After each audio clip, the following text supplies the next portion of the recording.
Hello ചങ്ങായിമാരെ, this is me wonder Vas. Welcome to wonder Vasu vlogs. അപ്പോൾ ഒരുപാട് ദിവസത്തിന് ശേഷം ഞാനിപ്പോൾ വീഡിയോ ഇടുന്നത്. എന്താ പറയുക, കുറച്ച് തിരക്കിലായിപ്പോയി. എല്ലാ സമയം തിരക്ക് തന്നെയാണ്. ഓക്കെ, അപ്പോൾ ഞാൻ നേരെ വന്ന കാര്യം പറയാം. ഇത് ചെറിയൊരു മൂവി റിവ്യൂ ആണ്. ഓക്കെ, അപ്പോൾ ഞാൻ ഇന്ന് നമ്മുടെ ഗുരുവായൂർ അമ്പലനടയിൽ എന്ന് പറഞ്ഞ സിനിമ കാണാൻ പോയി. ഫസ്റ്റ് ഡേ ഫസ്റ്റ് ഷോ ആയിരുന്നു. അപ്പോൾ അതിനെ പറ്റിയിട്ടുള്ളൊരു റിവ്യൂ ആണ് ഞാൻ പറയുന്നത്. ഓക്കെ, ഇത് തീർച്ചയായിട്ടും വ്യക്തിപരമായ റിവ്യൂ ആണ്. എന്താ പറയുക, ഞാൻ ആരെയും പ്രൊമോട്ട് ചെയ്യാൻ നോക്കുന്നില്ല. ഇതിൽ ജസ്റ്റ് എനിക്ക് തോന്നിയ കാര്യങ്ങൾ മാത്രം ഞാൻ പറഞ്ഞിട്ട് ആരും ഡീഗ്രേഡ് ചെയ്യാൻ നോക്കുന്നില്ല. ഓക്കെ, അപ്പോൾ this is me Wonder Vasu. Welcome to my video.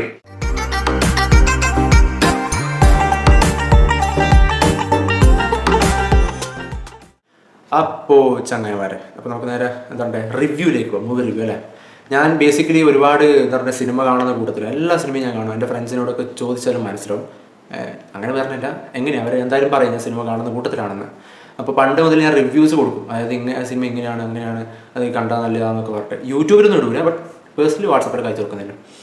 അപ്പോൾ ഈ ഗുരുവായൂർ അമ്പലം നടക്കുന്ന സിനിമ വിപിൻ ദാസ് സാർ സംവിധാനം ചെയ്ത്, എനിക്ക് തോന്നുന്നു മൂന്നാമത്തെ പടാ തോന്നുന്നു. അതായത് ജയ ഹേൻ്റെ ഒക്കെ ഡയറക്ടറാണ് വിപിൻ ദാസ് സാർ. ഓക്കെ, അപ്പോൾ ഈ ഒരു സിനിമ എനിക്ക് കംപ്ലീറ്റ്ലി എൻഗേജിങ് ആയി തോന്നി.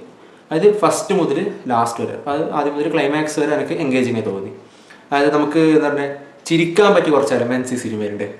അവിടെയോടൊക്കെ നമുക്ക് ചിരിക്കാൻ പറ്റും. അതായത് ഇടയ്ക്കിടയ്ക്ക് നമുക്കൊന്ന് എന്താ പറയുക അറിയാം, ആ സിനിമയുടെ ഒഴുക്ക് നമുക്ക് മനസ്സിലാവും. കോമഡി ട്രാക്കിലോട്ട് പോകുന്നൊരു കല്യാണ വീട്ടിലെ കാര്യങ്ങൾ എന്നാണ് ട്രെയിലറും ടീസറും കണ്ടുപോലെ തന്നെയാണ്. കഥ പ്രഡിക്റ്റബിൾ ആയിരുന്നു. നമുക്ക് പ്രെഡിക്റ്റ് ചെയ്യാൻ പറ്റും അടുത്തത് സംഭവിക്കുന്നത്. ബട്ട് അതിൻ്റെ ഒരു പോരായ്മ നമുക്ക് മനസ്സിലാവില്ല. കാരണം എന്താ വെച്ചാൽ സിനിമേൻ്റെ ആ ഒരു എക്സിക്യൂട്ട് ചെയ്യുന്ന രീതി അടിപൊളിയായിരുന്നു. ഓക്കെ, അപ്പോൾ നമുക്ക് നേരെ പോസിറ്റീവ്സും നെഗറ്റീവ്സ് ആയിട്ട് രണ്ട് തരം തിരിക്കാം.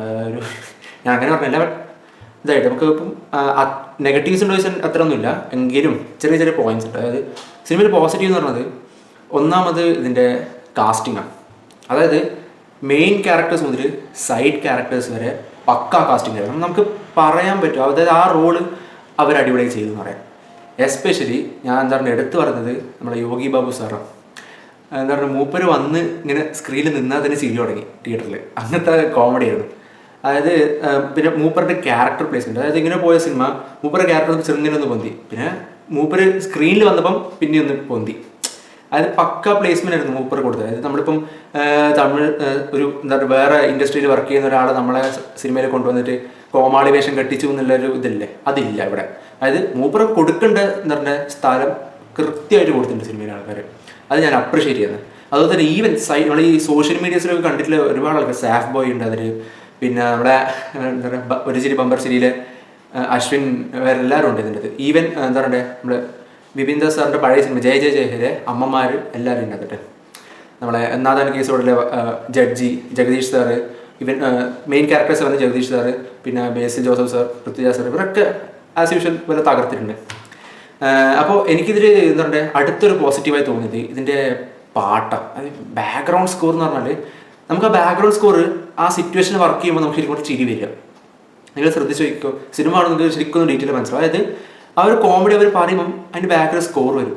ആ ടൈം നമുക്ക് ചിരി വരും. അതായത് കറക്റ്റ് നമുക്ക് ആ സീന് വേണ്ടുന്ന എന്താ പറയുക ബാക്ക്ഗ്രൗണ്ട് സ്കോർ അവിടെ കൊടുത്തില്ല. ഈവൻ എന്താ പറയുക ഈ ഓരോരോ സിറ്റുവേഷൻ അനുസരിച്ച് ആ പാട്ടിങ്ങനെ മാറിക്കൊണ്ടിരിക്കും. അതൊക്കെ നല്ലൊരു അടിപൊളിയായിട്ട് എനിക്ക് തോന്നി. പിന്നെ പാട്ട് മ്യൂസിക് എന്താ പറയുക എനിക്ക് ഇഷ്ടപ്പെട്ടു. എസ്പെഷ്യലി നമ്മുടെ കൃഷ്ണ എന്നുള്ള സോങ്, അത് എന്താ പറയുക അത് കറക്റ്റ് ഒരു സ്ഥലത്ത് കൊണ്ടുപോയി പ്ലേസ് ചെയ്യുന്നവർ. അത് ഞാൻ പറഞ്ഞ പ്ലേസ്മെൻ്റ് ആണ്. ഓരോരോ സീൻസിൻ്റെയും പാട്ടിൻ്റെയും ബാക്ക്ഗ്രൗണ്ട് സ്കോറിൻ്റെയും ഡയലോഗ്സിൻ്റെയും അതിൻ്റെയൊക്കെ പ്ലേസ്മെൻറ്റ് പക്കയാണ്. പിന്നെ നമുക്ക് കാണാൻ പറ്റുന്നത് ഒരുപാട് റെഫറൻസാണ്. അതായത് പഴയ സിനിമാസിൻ്റെ ഡയലോഗും പിന്നെ പഴയൊരു എന്താ പറയുക ഹിറ്റ് സിനിമയുണ്ട്. അത് നിങ്ങൾക്ക് സിനിമ കാണുമ്പോൾ മനസ്സിലാവും. ഞാൻ സ്പോയിലർ ചെയ്യുന്നില്ല. ഒരു സിനിമേൻ്റെ പക്ക പ്ലേസ്മെൻറ്റ്, അത് ആ ഒരു പ്ലേസ്മെൻറ്റ് നിങ്ങൾ തിയേറ്റർ എന്തായാലും എന്താ പറയുക ആൾക്കാർ കൂക്കാൻ തുടങ്ങുക. അത്രക്ക് എന്താ പറയുക എൻജോയബിളായിട്ട് ആ ഒരു പ്ലേസ്മെൻറ്റ് നടത്തുന്നവർ. അതിൻ്റെ പ്ലേസ്മെൻറ്റും പിന്നെയുള്ളത് എന്താ പറയുക എഡിറ്റിങ് കട്ടും അതൊക്കെ അടിപൊളിയായിരുന്നു. പിന്നെ എനിക്ക് തോന്നിയത് ഷോട്ടുകളാണ്. അതായത് ഒരു ഡ്രോൺ ഷോട്ട് വരുന്നുണ്ട് അതിൽ, അതെനിക്ക് ഇഷ്ടപ്പെട്ടു. നല്ലൊരു അടിപൊളിയായിട്ടുണ്ട്. പിന്നെ ഞാൻ മറന്നുപോയി എടുത്ത് പറയാൻ വേണ്ടി, അതായത് ഞാൻ ഇതിനിടയ്ക്ക് റീസെൻ്റായിട്ട് അറിഞ്ഞ മീൻസ് ഇന്ന് ഞാൻ അറിഞ്ഞ ആ ഒരു ഗുരുവായൂർ അമ്പലം സെറ്റ് ഇട്ടാണ്. സത്യം പറയാം സമയം പറയാം, അത് ഒറിജിനൽ ഗുരുവായൂർ അമ്പലം വരുന്നുണ്ട് നമുക്ക്. സത്യം അവിടെ എന്താ പറയുക അവിടെ എന്താ പറയുക നമുക്ക് താഴെ മെൻഷൻ ചെയ്യണം, അല്ലെങ്കിൽ സിനിമയുടെ തുടക്കത്തിൽ മെൻഷൻ ചെയ്യണം എല്ലാം സെറ്റാണെന്ന്. സീരിയസ്ലി അത് സെറ്റ് എങ്ങനെയാ അറിയില്ല, അത് പക്ക ഗുരുവായൂർ അമ്പലം തന്നെ. നമുക്കത് എന്താ പറയുക ഞാൻ ഫസ്റ്റ് വിചാരിച്ചെന്തറിയോ സിനിമ കാണുമ്പോൾ വിചാരിച്ചത് കാരണം അമ്പലത്തിന് മുന്നിലൊക്കെ ഇങ്ങനെയൊക്കെ ഷൂട്ട് ചെയ്യാൻ പെർമിഷൻ കൊടുക്കുമെന്ന്. പിന്നെ ഇവിടെ വന്ന് ഞാൻ ജസ്റ്റ് ചെക്ക് ചെയ്ത സമയത്താണ് എനിക്ക് മനസ്സിലത് സെറ്റാണെന്ന്. VFX ഉപയോഗിച്ചിട്ട് എനിക്കറിയില്ല, ബട്ട് അടിപൊളിയായിട്ട് അത് ചെയ്തിട്ടുണ്ട് അവർ. ആർട്ട് വർക്ക് ഗംഭീരം. പിന്നെ ഈ കല്യാണത്തിൻ്റെ റിസപ്ഷനും അതിനൊക്കെ ആയിട്ട് ചെയ്ത എന്താ പറയുക നല്ല ഒരു ഒരുക്കങ്ങളും അതൊക്കെ എന്താ പറയുക കുറച്ചും കൂടി നല്ല ബെറ്റർ ആയിരുന്നു, നല്ല രസമുണ്ടായിരുന്നു കാണാൻ വേണ്ടിയിട്ട്. ഓക്കെ, പിന്നെ ഈ ഒരു സിനിമയുടെ ഒരു എന്താ പറയുക എനിക്ക് പേഴ്സണലി നെഗറ്റീവായി തോന്നിയെന്ന് വെച്ചാൽ ഇതിനൊരു പൂർണ്ണതയില്ല. അതായത് ഈ ഒരു സിനിമയിൽ നമുക്ക് കോൺഫ്ലിക്റ്റ് കാണാൻ പറ്റും, ഈ ഒരു ക്യാരക്ടേഴ്സ് തമ്മിൽ കോൺഫ്ലിക്റ്റ്. അതായത് ഒരു സീനെത്തുമ്പം നിഖില വിമലും ആ വീട്ടിലെ വേലക്കാരിയായിട്ട് ചെറിയ ഇഷ്യൂ കാണാൻ പറ്റും നമുക്ക്. അതെന്താ അവർ തമ്മിൽ ഇഷ്യൂസ് നമുക്ക് മനസ്സിലാവില്ല. അവർ പെട്ടെന്ന് വന്ന് ദേഷ്യം പിടിച്ച് പോകുന്നു, ഫിനിഷ്. അതുപോലെ തന്നെ ജഗദീഷ് സാറും അവരുടെ അളിയന്മാരായിട്ട് പ്രശ്നങ്ങളുണ്ട്. പിന്നെ അടുത്തൊരു പ്രോബ്ലം എന്ന് വെച്ചാൽ ഇതിൻ്റെ അത് അളിയംബാസം എന്ന് പറഞ്ഞ സംഭവം തുടങ്ങിയിട്ടുണ്ട് ഇവർ.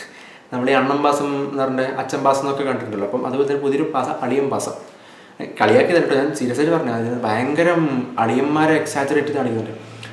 അവർ എന്തുകൊണ്ടാണ് അവർക്ക് ഇത്രയും എന്താ അറ്റാച്ച്മെൻറ്റ് നമുക്ക് മനസ്സിലാവില്ല. അത് എന്താണ്, കാരണം ടീസർ ട്രെയിലറിലൊക്കെ കാണുമ്പോൾ പൃഥ്വിരാജും അളിയനും ബേസിൽ ജോസഫ് ഭയങ്കര സ്നേഹിക്കലാണ്. അതെന്താണ് അവിടുത്തെ റീസൺ? കാരണം ഇയാൾ ഇങ്ങനെ അളിയൻ്റെ തലയിലെടുത്ത് വെക്കേണ്ട ആവശ്യം എന്താണ് നമുക്ക് ചിലപ്പോൾ തോന്നിപ്പോ. അപ്പം ഇതാണ് അവിടുത്തെ എനിക്ക് തോന്നിയൊരു ഇഷ്യൂസ്. പിന്നെ എന്താ പറയണ്ടേ, വേറൊരു പോരായ്മയായിട്ട് തോന്നിയത് നമ്മളിപ്പം ജയ കണ്ടുവന്ന് നമ്മൾ അതിൽ വുമൻ എന്താ പറയണ്ടേ വുമൻ ക്യാരക്ടറിന് കറക്റ്റ് പ്ലേസ്മെൻറ്റ്. അതായത് ഈ അടിച്ച് എന്ന് പറഞ്ഞാൽ മറ്റേ ടേബിളിൻ്റെ അടി കയറ്റിയ അങ്ങനത്തെ ഒരു പവർഫുള്ളായിട്ട് വുമൻ ക്യാരക്ടറാണ് അവിടെ ബിൽഡ് ചെയ്തെടുത്തത്. അപ്പോൾ അങ്ങനത്തെ ഒരു സിനിമ എടുത്ത ഡയറക്ടർ ഇവിടെ വരുമ്പോഴത്തേക്ക് ഈ പറഞ്ഞ സ്ത്രീ കഥാപാത്രങ്ങൾക്ക് കുറച്ച് ക്യാരക്ടർ കുറഞ്ഞ പോലെ എനിക്ക് തോന്നി. എക്സാമ്പിൾ ഇപ്പം നിഖില വിമൽ മാം, അവരുടെ ക്യാരക്ടർ എന്താ പറയുക എന്തോ എങ്ങനെയോ ഇത് ഒരു കൂടുതൽ ഡെപ്ത് കൊടുത്തിട്ടില്ല ക്യാരക്ടർ. അത് ക്ലൈമാക്സിലോട്ട് പറഞ്ഞാൽ ചെറിയൊരു പോർഷൻ കൊടുക്കുന്നല്ലാതെ ഫസ്റ്റ് മുതൽ ഒടുക്കം വരെ ഒരു പേടിയുള്ള പോലെ നമുക്ക് തോന്നും. അവരുടെ എക്സ്പ്രഷൻസ് കാണുമ്പോൾ നമുക്ക് എന്തോ അവർക്കൊരു ഭയമുള്ള പോലെ തോന്നും.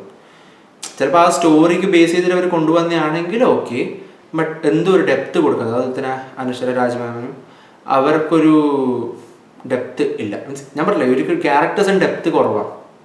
ബാക്കി കമ്പയർ ചെയ്ത് നോക്കുമ്പോൾ ബാക്കിയുള്ള ക്യാരക്ടേഴ്സിന് കമ്പയർ ചെയ്ത് ഈവൻ യോഗി ബാബു സാറിനെ കമ്പയർ ചെയ്ത് നോക്കുമ്പോഴത്തേക്ക് ഇവർക്ക് ഡെപ്ത് കുറഞ്ഞ പോലെ എനിക്ക് തോന്നി. അതെൻ്റെ പേഴ്സണൽ അഭിപ്രായം ഞാൻ പറഞ്ഞത്. ഇത് ആരും ജഡ്ജ് ചെയ്തൊന്നുമില്ല. എനിവേസ് ഈ പടം എങ്ങനെയുണ്ട് എന്താ ഔട്ട് ഓഫ് 5 പറയാൻ പറഞ്ഞാൽ ഞാനൊരു എന്താ 3.5 കൊടുക്കും. ബട്ട് ഇതിന് ഹ്യൂമറിനും അതിനൊക്കെ ചേർന്ന് 3.5 കൊടുക്കും. വൺ ടൈം വാച്ചബിൾ ആണെന്ന് വെച്ചാൽ അല്ല, നമുക്ക് കാണാം, ഇരുന്ന് കാണാൻ പറ്റിയ സിനിമ. ചിരിക്കാൻ ഒരുപാട് നമുക്ക് സ്ട്രെസ് റിലീഫ് മൂവി എന്ന് വേണമെങ്കിൽ പറയാം. ഫാമിലി ആയിട്ട് പക്ക എന്താ പറയുക റിലീഫ് ഇടുന്ന മൂവി. നമുക്ക് ഫാമിലീസിനെ കൊണ്ടുപോയി എന്താ പറയുക കാണിക്കാൻ പറ്റിയൊരു പടമായത്.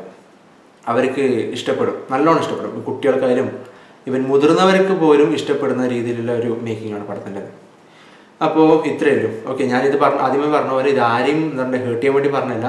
ഞാൻ എൻ്റെ പേഴ്സണൽ അഭിപ്രായം ഒരു മൂവി റിവ്യൂ എന്ന നിലയ്ക്ക് ഞാൻ പറഞ്ഞതാണ്. ഓക്കെ, അപ്പോൾ this is me Wonder Vasu. Video ഇഷ്ടപ്പെട്ടാൽ ലൈക്ക് ചെയ്യുക, ഷെയർ ചെയ്യുക, സബ്സ്ക്രൈബ് ചെയ്യുക. ഇനിയും വീഡിയോസ് വൈകാതിരിക്കാൻ ഞാൻ നോക്കാം. ഓക്കെ, അപ്പോൾ ബൈ.